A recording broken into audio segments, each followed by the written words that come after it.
భూ రికార్డులకు ఆన్లైన్ తాళం, పట్టాదారు హక్కుల పరిరక్షణకు ఈకేవైసీ, ఆధార్ అనుసంధానంతో అమలు. దస్త్రాలు మార్చాలని ప్రయత్నిస్తే వెంటనే రైతు మొబైల్కు సందేశం. రికార్డ్ లాకింగ్ మెకానిజాన్ని అందుబాటులోకి తెచ్చిన ప్రభుత్వం. సో మీరు చూసుకుంటే భూ యజమానులే వెబ్లాండ్లోని తమ భూ రికార్డులను తాళం వేసుకునే సౌకర్యాన్ని ప్రభుత్వం అందుబాటులోకి తెచ్చింది. ఒకసారి లాక్ పడితే సదరు యజమాని అనుమతి లేకుండా ఆ భూమిపై మ్యూటేషన్, రిజిస్ట్రేషన్లు సాధ్యం కాదు. పట్టాదారుల హక్కుల్ని పరిరక్షించడం, అనధికార లావాదేవీల నిరోధమే దీని లక్ష్యం. ఈ విధానంలో పట్టా భూములు 1B అడంగలను స్వచ్ఛందంగా లాక్ చేసుకునే సౌకర్యం లభిస్తుంది.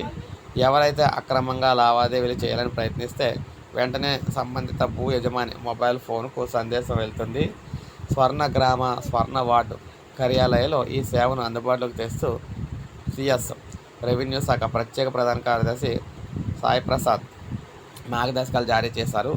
కౌలుదారులకు సంబంధించిన సేవలపై ఈ లాకింగ్ ప్రభావం ఉండదని పేర్కొన్నారు. లాకింగ్ విధానం కావాలంటే ముందుగా భూ యజమాని స్వయంగా వారి పరిధిలోని స్వర్ణ వార్డు కార్యాలయాలకు వెళ్ళి అక్కడ గ్రామ రెవెన్యూ అధికారి VROతో ఈకేవైసీ చేయించుకోవాలి.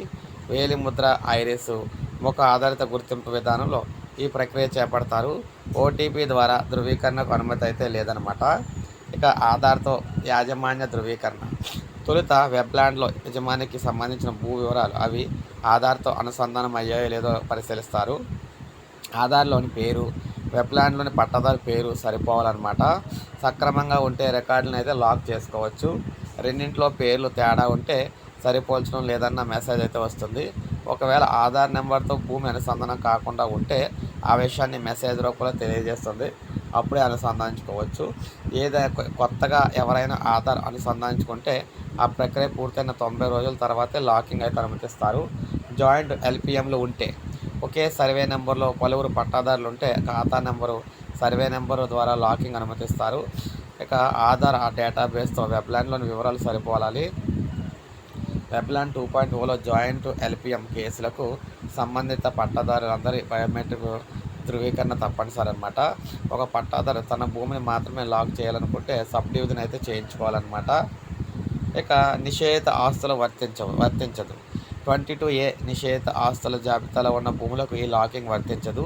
రిజిస్ట్రేషన్ సమయంలో లాక్ తీసేందుకు కొనుగోలు, అమ్మకందారుల సమ్మతి తీసుకుంటారు. ఆటో మ్యూటేషన్ ప్రక్రియ ప్రారంభమైతే ఆటోమేటిక్గా లాక్ అయితే తొలగిపోతుందన్నమాట. ఒకవేళ పట్టాదారు మరణిస్తే ఫ్యామిలీ మెంబర్ సర్టిఫికేట్లోని కుటుంబ సభ్యులంతా కూడా భూ రికార్డుని అయితే అన్లాక్ చేయడానికి సమ్మతి తెలియజేయాలి. ఇక ROR కింద సంయుక్త కలెక్టర్ ఆధ్వర్యంలో RTO తాళాన్ని అయితే తొలగించవచ్చు అనమాట. సో ఈ విధంగా మనకి భూములకు సంబంధించి మంచి గుడ్ న్యూస్ అయితే చెప్పారనమాట. సొంతంగా లాకింగ్ చేసుకునే విధానాన్ని అయితే తీసుకొచ్చారు. దీనివల్ల మన భూములు సేఫ్గా అయితే ఉంటాయన్నమాట.